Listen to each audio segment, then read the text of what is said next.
What's up, guys, and welcome back to MacLeod versus the Movies week number 10. 10th week of the Film a Day challenge I've been doing for the whole of 2019. Not any housekeeping that I can remember, except for me going on a big DVD shopping spree. Yay! That was fun. So I've got a ton of films, a lot of which people suggested? I said that right. So you could be seeing some of the films you suggested coming up soon. But let's jump straight into our first movie. On Sunday the 3rd, I started watching Nocturnal Animals, and I hated it so much I turned it off. Because it was really gross, and I hated it. And I didn't like it. So instead I watched Look Who's Back instead. On Netflix, directed by David Wennent. Oh my god, that is a really hard to pronounce name. From 2015. For a plot summary, in modern day Germany, Hitler returns and becomes a celebrity. That's all I'm gonna give you. I like having my short little summaries. I'm not telling you, this isn't replacing you watching the movie. This is me telling you about the movie so you can go watch the movie yourself. On to the pros. For my first pro, I really like the social commentary in this movie. You've got quite a few comments about the kind of rising tide of sort of neo-fascists that you see around the world. You've got obvious parallels to someone I'm not going to say, but you can guess who it is, even though this movie predates that particular person. There's a lot in this movie where I'm like, wait a minute, I've heard that before. Oh god, I'm going to have a political comment section. I don't want that. I don't want people yelling at each other in the comments. Ugh. Behave in the comment section of this video. Also tying into that, I quite like how it kind of holds up a mirror to what certain people are maybe like. Kind of scary a bit, to be honest. I'm kind of tying to that. I kind of like, for my second pro, I've got the Vox Pox elements. So Vox Pox, for those of you who don't know that term, it's the, in the news where they interview like the man on the street. So it's, Vox, it comes from a Vox Populi, which is Latin for like the popular voice. So like, going out, speaking to the people and being like, what's your take on this thing? And then being like, I like that thing. And then another guy being like, I hate that thing. Those kind of bits. So we have those. So a lot of the movie is Oliver Masucci, the guy playing Hitler, in character, wandering about in Germany. And holy crap, some of the things that these people say are kind of disturbing, to be honest. There's one guy in particular, what he says, and it's completely unprovoked. He's not led to say what he says, and he just straight up says it.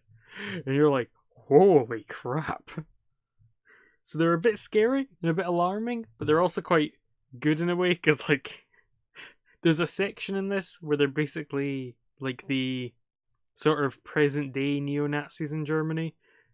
They're just kind of like taking the piss out of them, and that's one of my favourite bits in the movie, because they're just like completely humiliating these people with someone that they obviously quite like. Neo-Nazis are kind of fond of Hitler. I don't know if you knew that.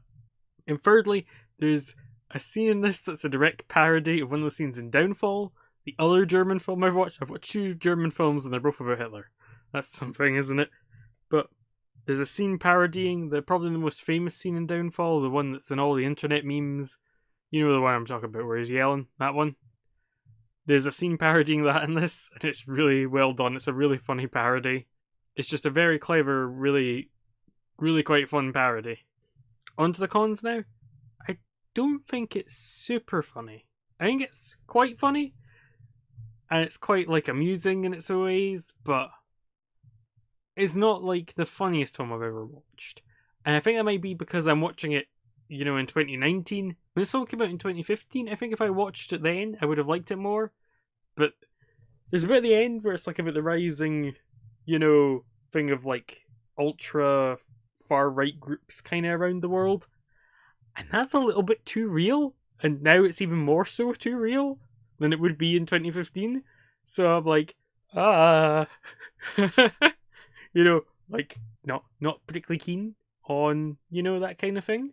Oh god, the comment section of this video is going to be atrocious. I hope it's not just going to be people just yelling at each other like You're not allowed to yell about politics in the comment section, and don't do it ironically and think you're funny. You're not funny if you're doing that. Just talk about the movies, okay? okay? We're all going to behave. Good. For my overall rating, I gave Look Who's Back a 7 out of 10. Do I think you should watch it? Yeah, I guess. It was quite fun, actually. It's definitely worth watching. It's, it's a film worth seeing. It's quite interesting. It's got a lot of good ideas. It executes them quite well. The Vox Pox bits are quite interesting. The scripted bits are good too, because it's like kind of you have the Vox Pox bits kind of break up the scripted sections, if that makes sense. So these are like the little bits in between. And the little scripted bits are good as well. I say little bits, like most of the movie's scripted. I think there's only like about 10 minutes of Vox Pox maybe in the whole thing, but it feels like quite a big chunk of it. But yeah, it's definitely worth seeing. It's very interesting. So on Monday the 4th, I watched Some Like It Hot on Netflix, directed by Billy Wilder from 1959. For a plot summary, 2 male musicians witness the St. Valentine's Day massacre and are forced to go undercover in an all-girls band. Hilarity ensues. For pros, firstly, I think this film's pretty funny. It holds up incredibly well. I thought I was going to watch this and be a bit rolling my eyes, particularly given the premise, because, like, oh, men dressed in drag, that's going to be the whole joke. It's not like that at all. That's obviously a joke in it, and it plays into it. But it's never presented as, like, that's the main joke. It's very funny, actually. It's very funny. A lot more funny than I thought it was going to be. I know a lot of people consider this the greatest comedy of all time. When I usually hear someone say, oh, this film's the greatest film of all time, I'm usually ready to be disappointed, but I was actually pleasantly surprised. I actually really enjoyed this. For my second pro, I really like the opening in this movie. To establish the scene, we get like a little, maybe about 2 or 3 minute scene before we get our card saying we're in Chicago in 1929, where I get this like little scene plays out. I really like that little bit. That's really fun. For my last pro, I think Tony Curtis and Jack Lemmon give really good performances in this. Both of them are very different as their male personas and their female singer personas. I think Jack Lemmon's maybe my favourite of the two of them in it, just because I think he kind of has the more funnier scenes. So that's probably why I liked him more, because he was had more funny stuff to do. It's a really fun movie. It's really silly. It's really enjoyable. For my cons, I didn't have any cons, because I really enjoyed it. However, from an overall rating, I'm going to give it a 9 out of 10. It didn't feel like a 10 out of 10 for me. If I don't write a con, that doesn't mean it's a perfect movie. I was going to say, if I don't write a pro, that means it's a bad movie. But this, it just didn't feel like a 10 out of 10 for me. But I really enjoyed it. Do I think you should watch it? Yeah, you should actually. If you don't mind films being in black and white, I know a lot of people can't watch black and white films, it really annoys them. I really liked it. It's really fun. On Tuesday, the 5th, I watched We Need to Talk About Kevin on Amazon Prime, directed by Lynn Ramsey from 2011. For our plot summary, we follow a mother's strained relationship with her son Kevin as we move about non-chronologically. And that's all you're getting from me. I think the less you know about this, the more you'll enjoy it. On to my pros. Firstly, Tilda Swinton's amazing performance. She plays Eva, who is the mother of Kevin. She is incredible in this. She's sympathetic at the same time as being unsympathetic. She's cruel and then kind. She's very good at portraying this person who's obviously quite damaged, and very good at portraying this person across different times of her lives, because we see her before Kevin's even born to the present day of the film, for want of a better term. I'll kind of talk about this later, but the presentation of this film is quite different, so that's why it's a bit hard to talk about, I would say, because I don't want to give anything away about it. But Tilda Swinton is very, very good. For my next pro, I loved the audio flashbacks we kind of get in this. So I'll mention this later, and I kind of mentioned it already, but it's not chronologically told, this story.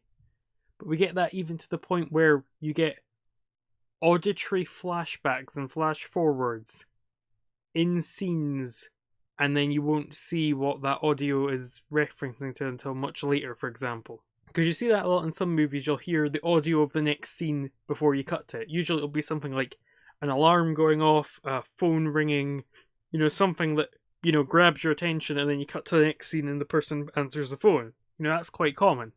This, it's almost like you're hearing what Tilda Swinton remembers at certain scenes. It's a really well made movie on like a technical level and on being an enjoyable movie level. Well, not enjoyable. I find it hard to talk about films like this because I don't know how to describe them. Because it's not exactly enjoyable, but it's good, if that makes sense. Because this is like a very bleak, quite depressing story, but it's also very good. So I wouldn't describe it as enjoyable, but it's very, very good. You see what I mean?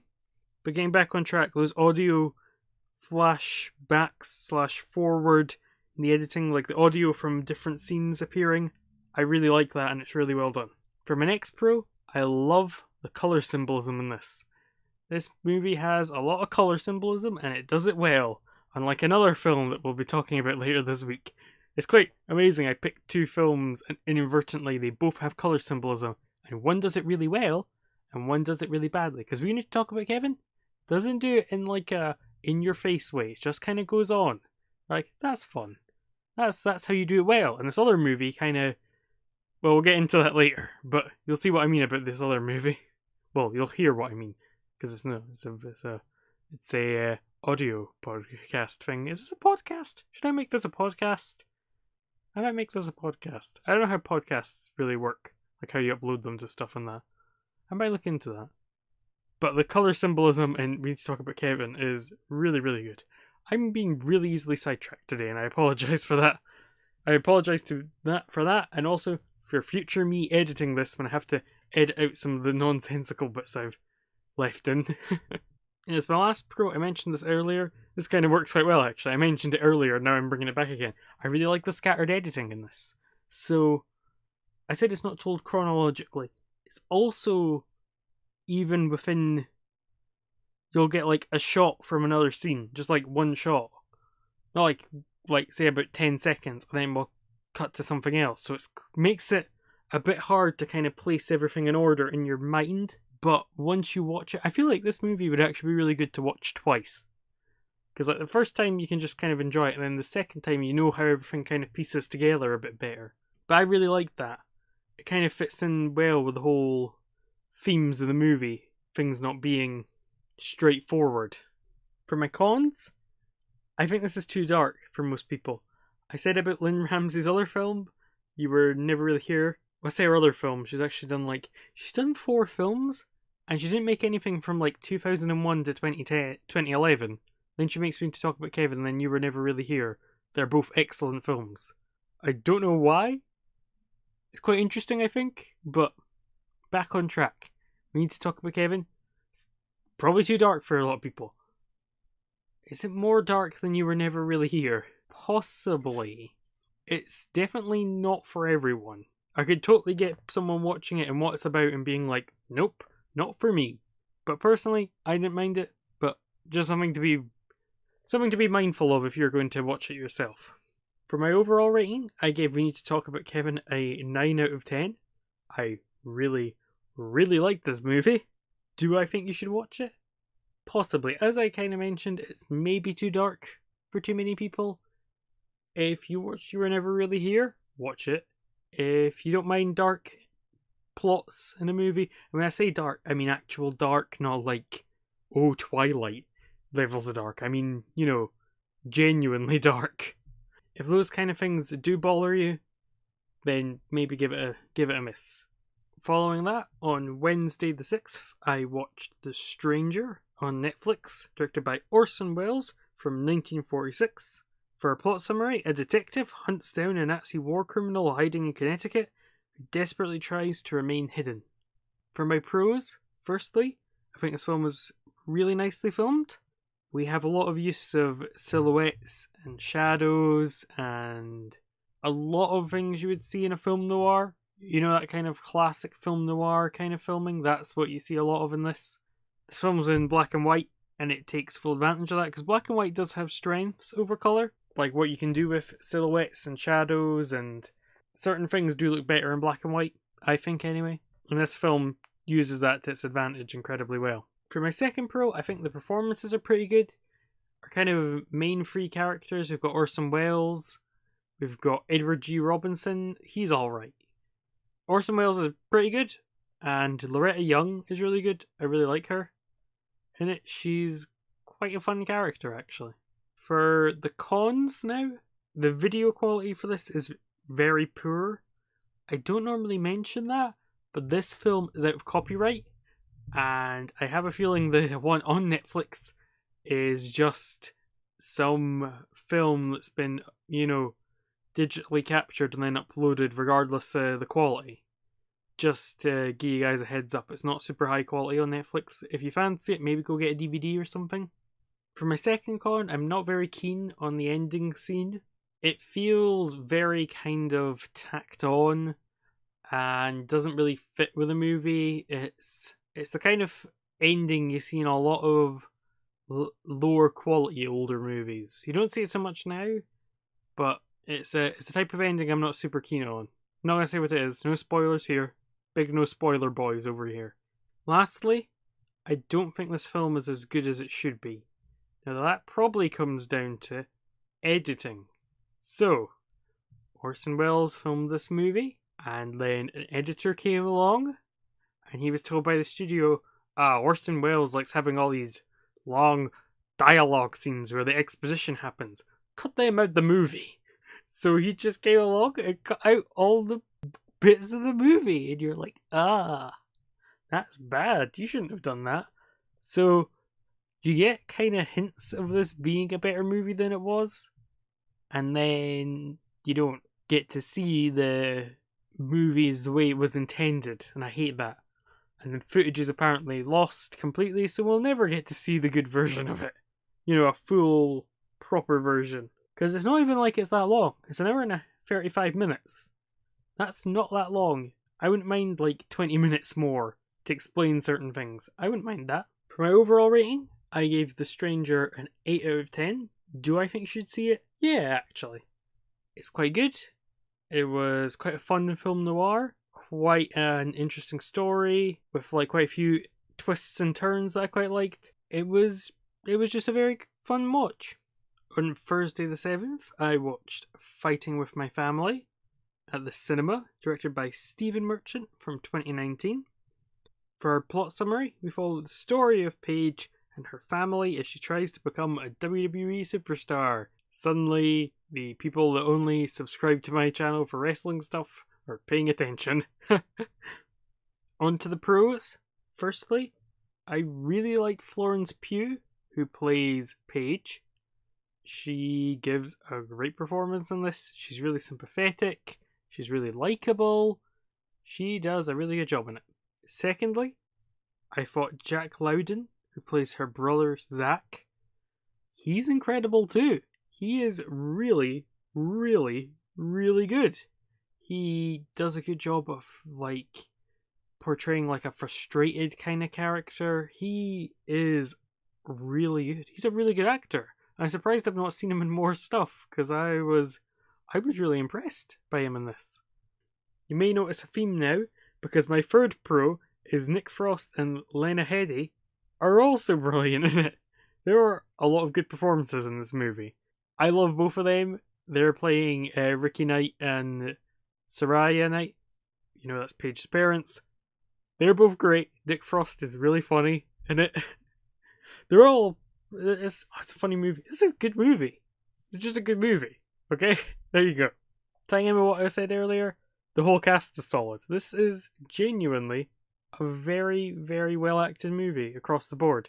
And also, you get the fun little wrestler cameos. If you're a wrestling fan like me, you can be like, oh, that's Jodie Fleisch. I genuinely got very excited when I saw Jodie Fleisch. I was like, yay! For my next pro, kind of mentioned this already, this film is pretty funny. I would expect that from a movie written and directed by Stephen Merchant, because he's very funny. There are a lot of really good laughs in this. It's a bit of a cliche, but there are a lot of good laughs, and there's a lot of drama, and a lot of emotions. Makes it sound a bit cliche, but this movie genuinely has all that. It's a very, very good film.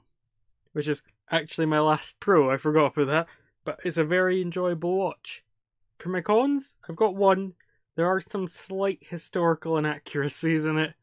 You get that in all biographies. I think it's just because I'm more aware of them. You get like, there's certain ones in particular, so you get like them watching a TV where I'm like, you wouldn't have that TV when Paige is like 7, because that the certain bits like that don't necessarily fit up that well. Just that one TV annoyed me. It's right at the beginning. I don't know why. It just definitely doesn't look like a TV from that time period, or like a TV that she would have in that time period. And you get like, the WWE current day logo on stuff rather than the old logo and stuff like that. It's not a big thing at all. I don't mind it, to be honest. Just a little thing to mention, because I can't just sit and gush about how good I actually thought this movie was entirely. For my overall rating, I gave Fighting With My Family an 8 out of 10. Do I think you should see it? Yes, definitely. It's really good. It's a really fun movie.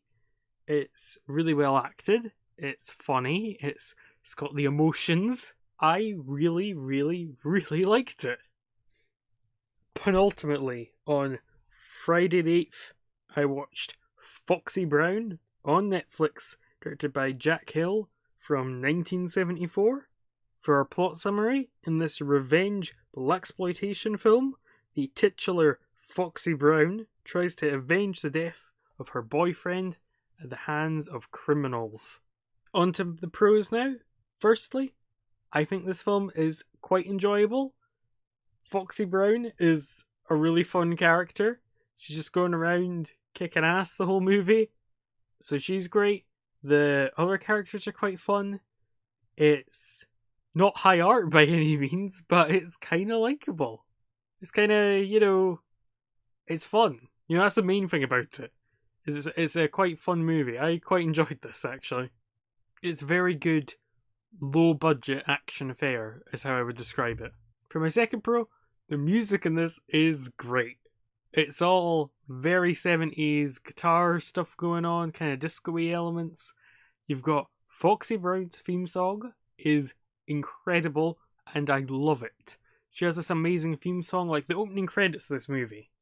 I didn't mention those. That's a pro. I'm going to write it down. The opening credits of this movie are basically kind of picture like a Bond movie. So you've got Foxy Brown, she's dancing in front of coloured backgrounds where like she's chroma keyed a certain colour, and then we'll have her chroma keyed dancing in front of backgrounds and these amazing outfits she wears. That's one of my later pros, we'll get to that. But yeah, she has this amazing theme song and it is awesome. It's probably one of my favourite things of the movie is the Foxy Brown theme. And it's right at the beginning, so I was like, oh, this is going to be fun. Thirdly, I really like the wardrobe choices for Foxy Brown. In the opening credits, we have a special credit for the costume designer, and that person fully deserved that, because she's wearing a different outfit, I think, in every scene, basically, and they're all awesome. They are incredibly 70s. This film, I was talking to someone about it earlier, feels like the most 70s film that could possibly exist. Like, somehow all the 1970s, if you grabbed, like, the decade somehow and wrung it out, Foxy Brown would be what you would collect out of it.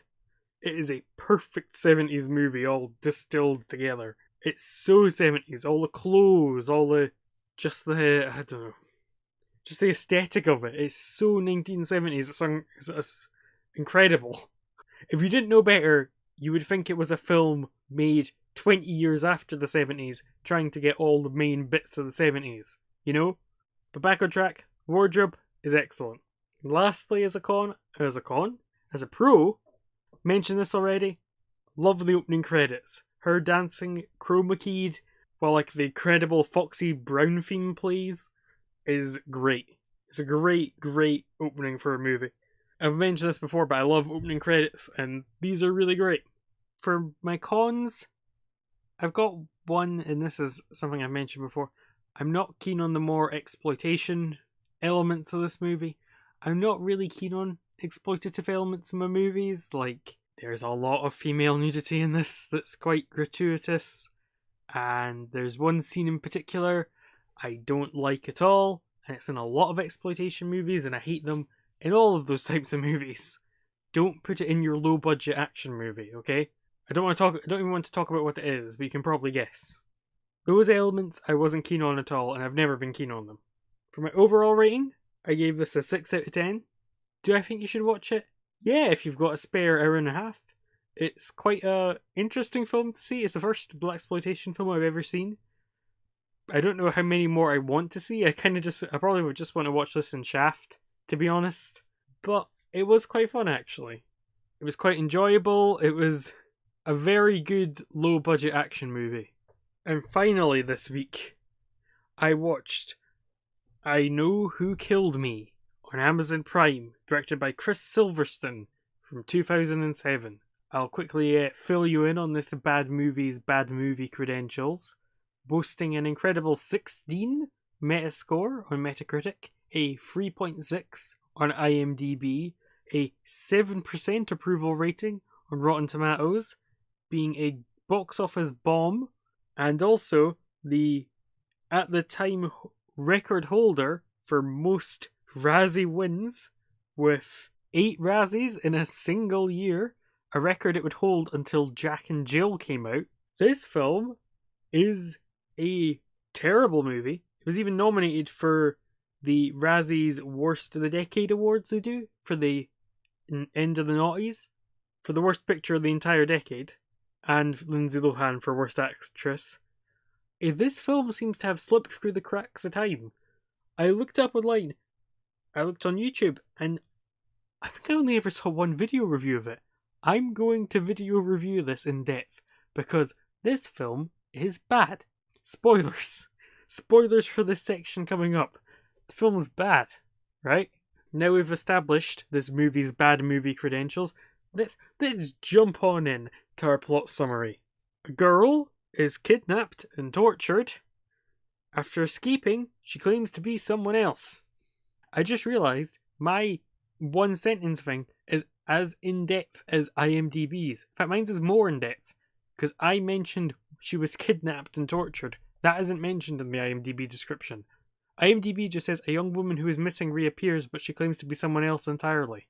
That's their summary of the movie. It's not very good. So, firstly, on to the pros. Now on to the cons. Yay! No pros. It's one of those ones. I think we've only ever had one other movie that had no pros. Did The Bone Collector have a pro? I don't think it did. I consulted my notes. This film joins the prestigious company of The Bone Collector and Megafall as being the only films I've not had a single pro for. House Shark, a movie I despised, had pros. I might actually give up on the House Shark video, because House Shark is... I thought House Shark would be one of the worst things I thought there was plenty to talk about in House Shark. This movie might have outdone House Shark. It's awful. Let's jump on in and find out why it's awful, shall we? Dun, dun, dun, dun, dun. For our first cons, we have heavy-handed symbolism. So we've got Lindsay Lohan playing... oh god, what are the characters called? You know what, I normally scroll down to the IMDb section and look at what the characters are called. I'm not going to. I like doing that in bad movies. I just call them people. So she plays schoolgirl, who's kidnapped girl. The girl who gets kidnapped. And then we have who she is after she's been found, where she is stripper lady. So that's her two characters. Now each one has a different colour, and it very subtly makes everything either bright fluorescent blue, if it's a schoolgirl, or bright red, if it's stripper lady.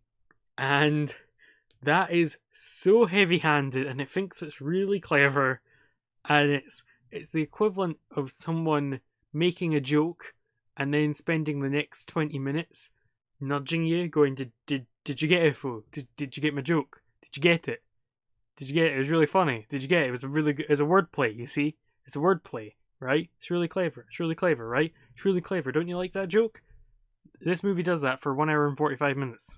It's really bad. You've got other symbolism that's just terrible. There's a bit with a neon sign that doesn't even make sense because they don't understand how neon signs work. It's I might do a full-on spoiler review for this at some point. I think I will, actually. I'm not sure if I'll still do House Shark, but then I think I'll move on to I Know Who Killed Me, because, oh boy, there is a lot of material here in this movie, but that means I would have to watch it again. Do I want to spend an hour and 45 minutes rewatching the I Know Who Killed Me? I didn't want to spend 1 hour 45 minutes watching it. I actually got up in this movie, right? And I went and did the dishes in the middle of this movie. Like, paused it, went and did the dishes because I had to have a little break, and came back. And I enjoyed doing the dishes more, and I don't like doing the dishes. Anyway, back on track. Next con, the awful, awful, awful, awful music.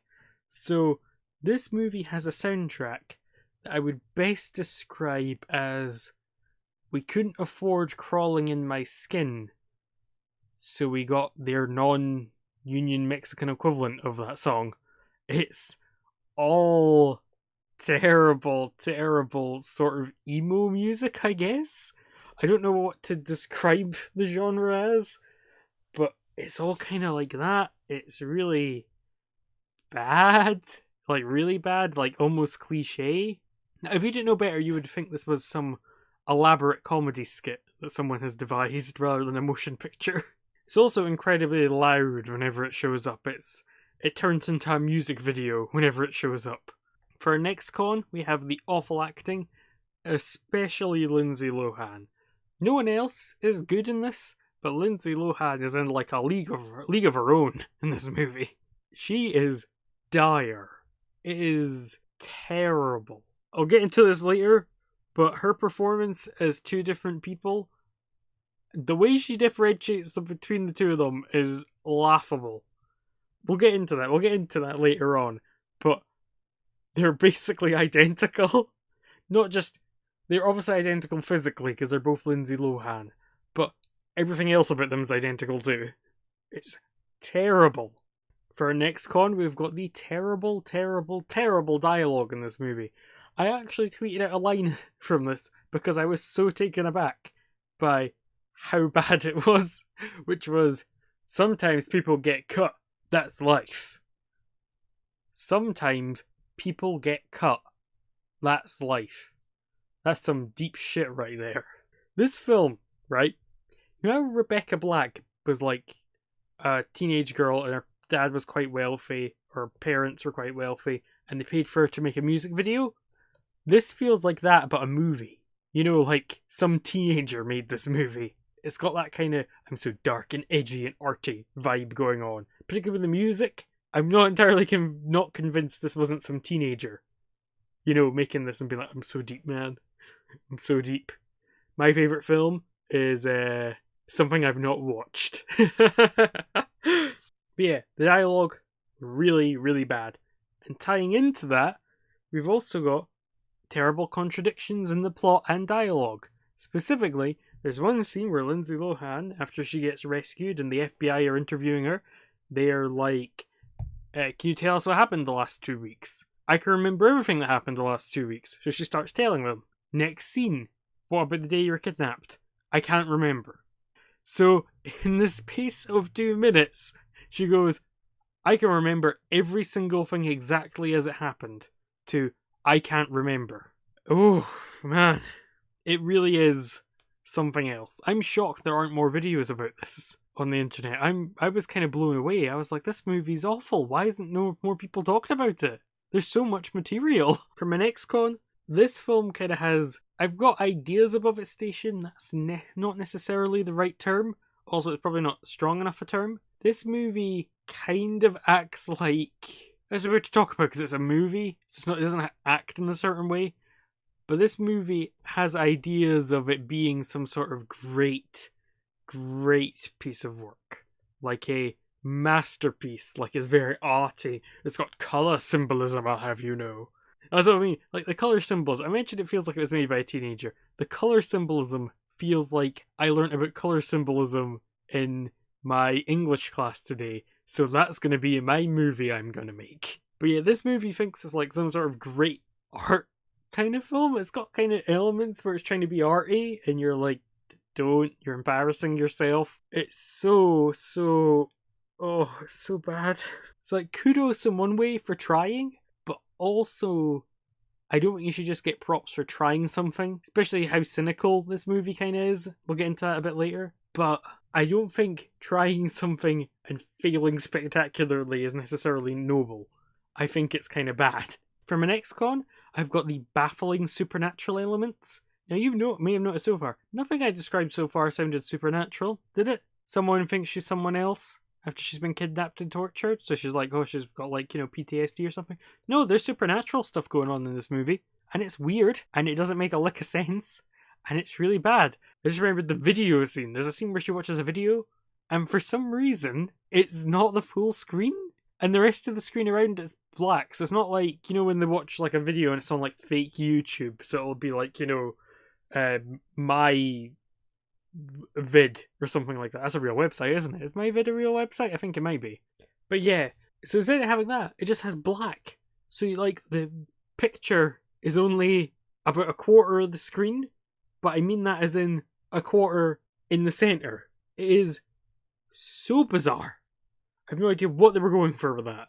But getting back on track, these supernatural elements, they come out of nowhere, they don't make a lick of sense, they are bizarre, there's no kind of consistency with them, they are really, really bad. For my next con, we've mentioned Lindsay Lohan's terrible acting, now it's time to mention the two alter egos. So, this is how she differentiates between the two. So, hello, I am schoolgirl. I am going to school.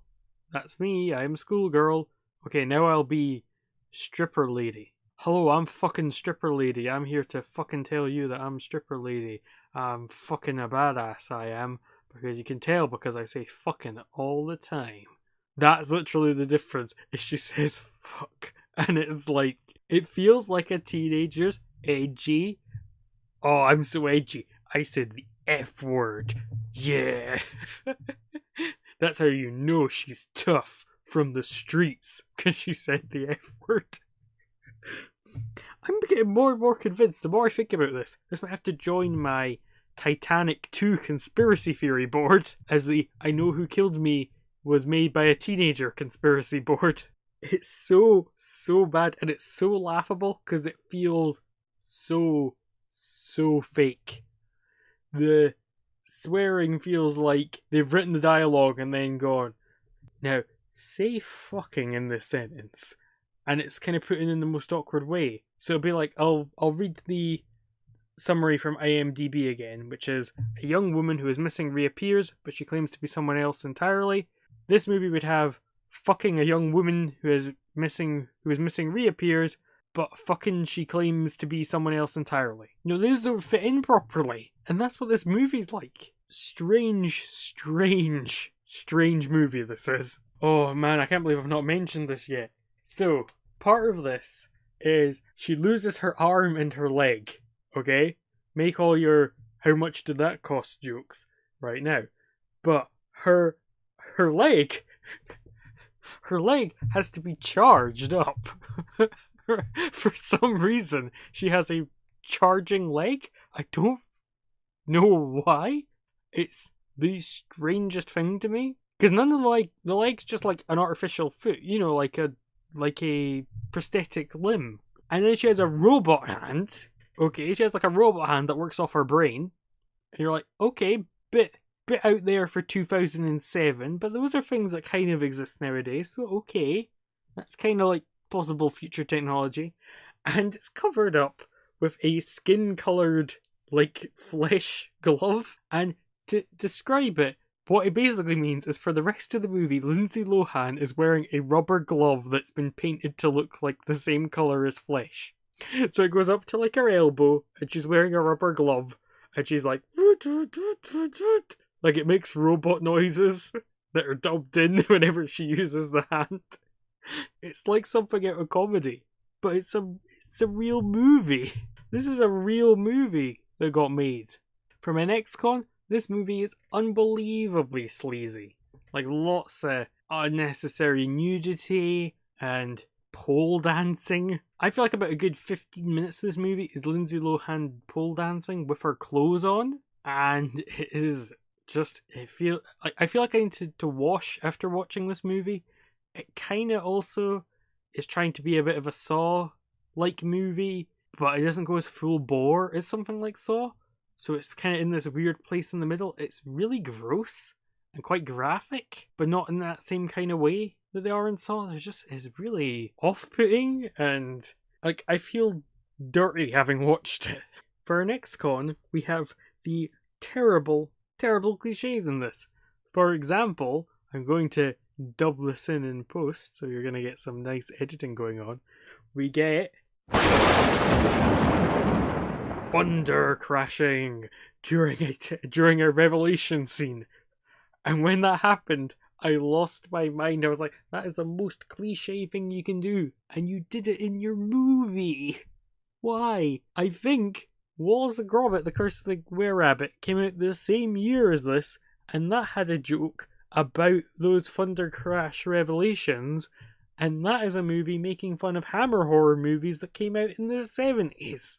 Who would do that seriously in a movie that came out in 2007? When that happened, I was genuinely shocked. I was amazed. I've never seen one done seriously in my life. I've only ever seen it as a joke. As like a, wow, that's funny how that happens in movies. For my next con, I've just got the plot's terrible. It's a mess. It's garbled. It's obtuse, like deliberately to be confusing. It's not very interesting. The characters aren't interesting. The characters aren't likable. It's bad. It's a bad movie. For my next con, the killer's identity is a secret.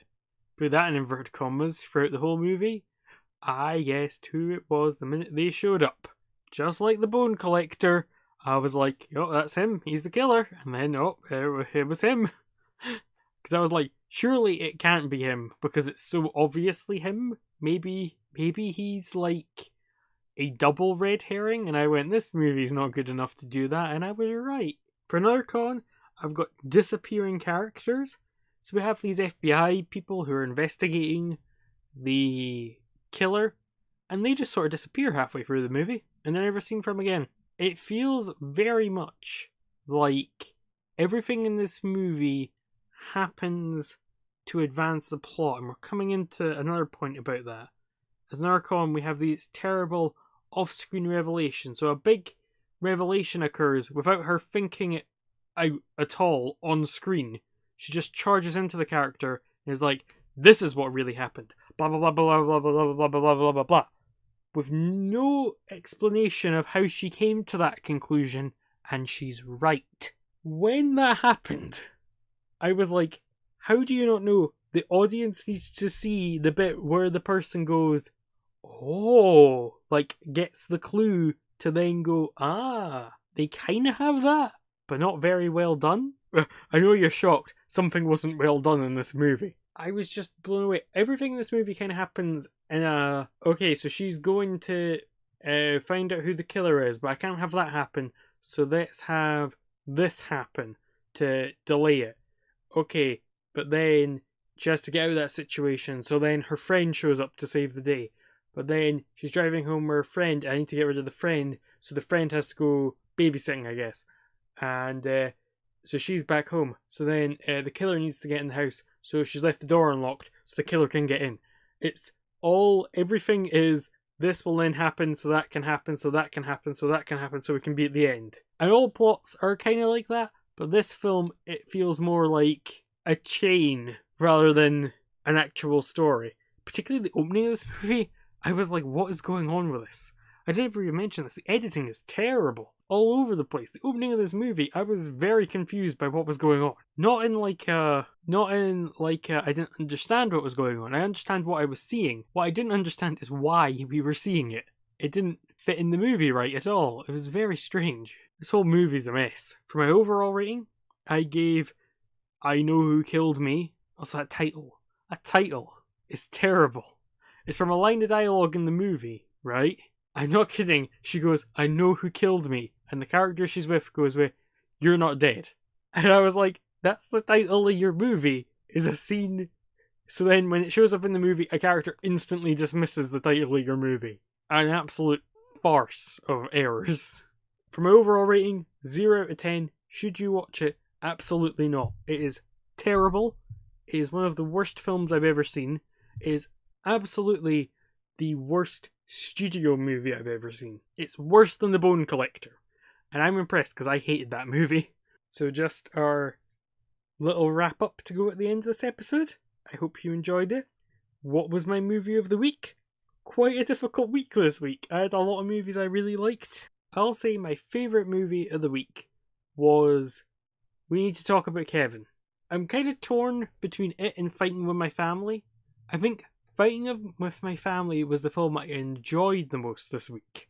Let's be sneaky about it. That's the film I enjoyed the most, but the best movie this week was We Need to Talk About Kevin. There we go. That's a way I can say how great they both were. I liked Some Like It Hot. I liked Foxy Brown for the most part. I liked Look Who's Back. I liked The Stranger. And I Know Who Killed Me was a piece of trash, and I hated it with every fibre of my being. I know what you're thinking. Wow, Mild, that's great, but what are you watching on Sunday the 10th of March? I'm going to watch, finally, They Live. I got it on Blu-ray. I didn't mention this in my big DVD haul. I got a set of 4 John Carpenter Blu-rays, and They Live's one. I got Prince of Darkness. I got Escape from New York, which I've already seen on DVD, but I wanted the Blu-ray of it because it was really good. It's one of my favourite movies now. And I got The Fog. So I've only seen Escape from New York out of them. So you can look forward to them coming on the channel probably in October when I have to do horror movies for Halloween. I'm kind of dreading that. I've already decided I'm doing horror movies the whole Halloween. Or the whole of October, rather.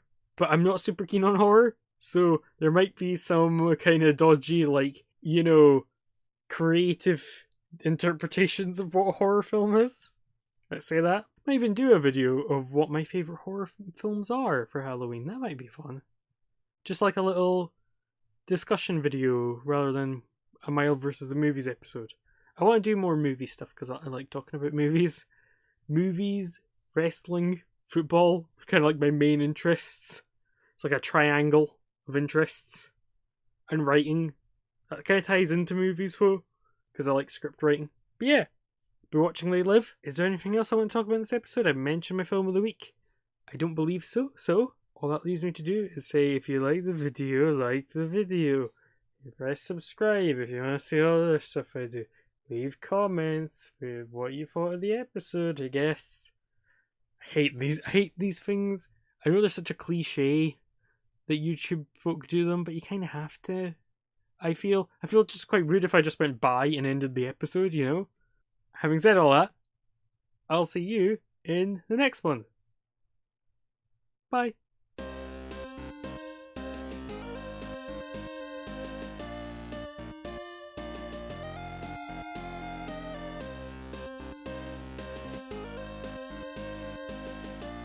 Sometimes people get cut. That's life.